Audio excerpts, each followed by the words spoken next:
ये है लाहौर ज़ू में रिनोसिरस, जिसको रीनो भी कहते हैं। पहले इसकी मैं वीडियो बना रहा था, अभी निकल गया था, अब ये फिर आया है। ये आगे भी मैं आया तो ये चक्कर लगाते रहते हैं इस वक्त।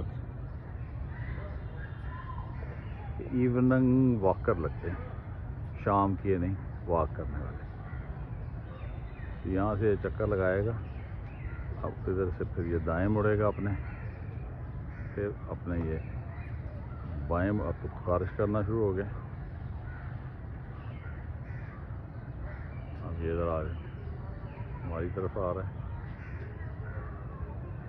बहुत ही ह्यूज है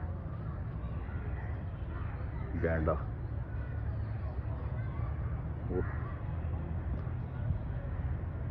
अब फिर वापस जा रहे हैं।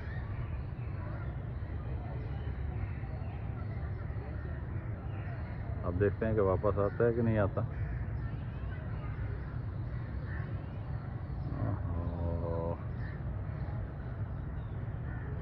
नहीं,